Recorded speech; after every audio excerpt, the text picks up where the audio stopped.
Assalamualaikum warahmatullahi wabarakatuh. Apa kabar anak-anak sekalian? Jumpa kembali dengan Bunda, yaitu di pembelajaran SKI pelajaran 4 dan Akidah Akhlak pada pelajaran 7. Sudahkah kalian siapkan buku pelajarannya? Kalau sudah, marilah bersama-sama kita ucapkan Bismillahirrahmanirrahim.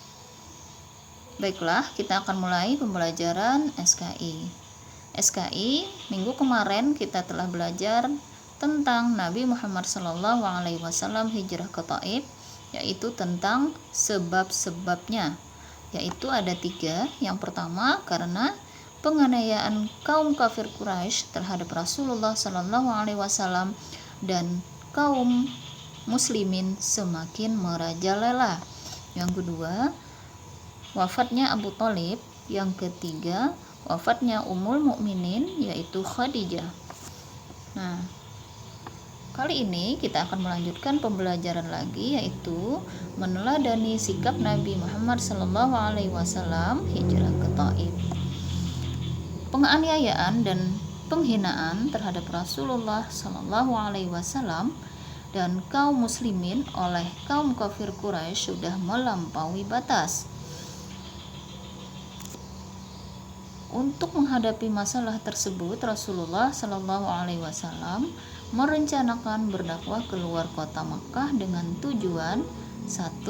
Memperluas ajaran Islam keluar kota Makkah. 2. Menghilangkan kesedihan setelah ditinggal wafat oleh Khadijah dan Abu Thalib. Yang ketiga, menemukan tempat yang lebih aman untuk dijadikan pusat dakwah Islam. Kedua, bagaimana ketabahan Nabi Muhammad SAW. Keberangkatan Rasulullah ke Taif ditemani Zaid bin Harisah. Tiba di Taif, Rasulullah SAW langsung menemui para pemimpin Bani Saqif, yaitu Abdul Halil, Hubaib dan Mas'ud. Kepada mereka beliau menceritakan ajaran agama Islam, mengajak mereka untuk menyembah Allah dan meninggalkan penyembahan terhadap berhala. Namun mereka menolaknya dengan hinaan yang sangat menyakitkan.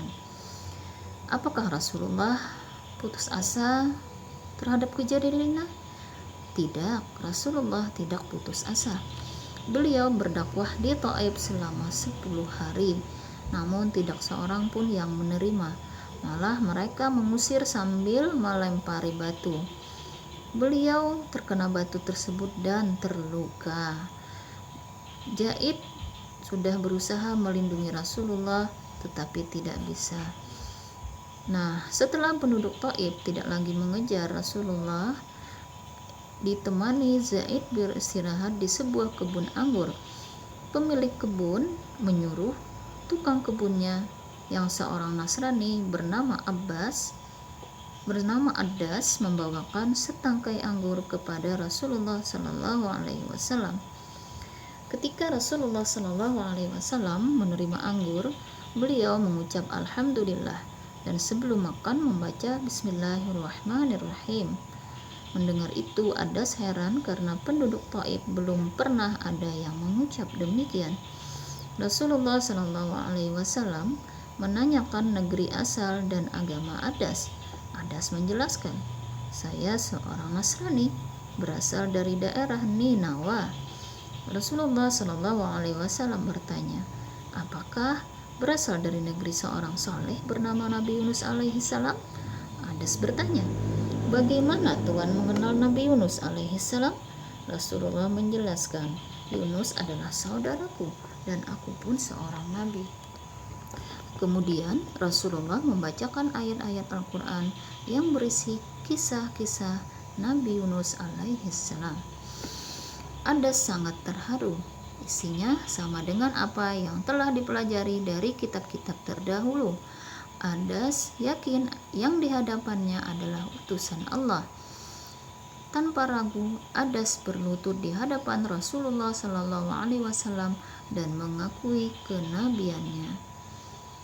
Yang kedua, doa Nabi Muhammad SAW bagi penduduk Taif. Rasulullah Shallallahu Alaihi Wasallam setelah merasa aman pulang ke Makkah dengan hati yang sangat sedih. Beliau berdakwah ke negeri Thaif mengalami kegagalan. Namun walaupun begitu tetap mendoakan penduduk Thaif. Berikut doanya bisa dilihat di buku kalian halaman 50. Sekarang simak tugas SKI-nya ya. Kalian adalah disuruh bunda untuk mengisi titik-titik di bawah ini. Soalnya baca dengan teliti dan dijawab juga dengan baik dan benar. Nomor 1, nomor 2, nomor 3, nomor 4. Yang seterusnya kita akan membahas tentang muatan akidah akhlak. Masih ingat pelajaran yang lalu? Tentu dong. Pelajaran yang lalu kita belajar tentang kalimat thayyibah, yaitu salam, adab salam, dan penghormatan. Karena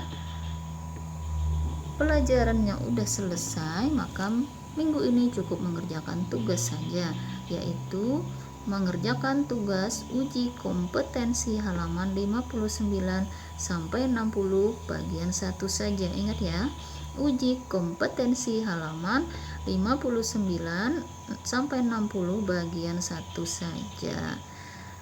Selamat mengerjakan. Setiap tugas dikumpulkan secara jabri ke bunda ya, baik tugas SKI maupun tugas akidah akhlak. Assalamualaikum warahmatullahi wabarakatuh.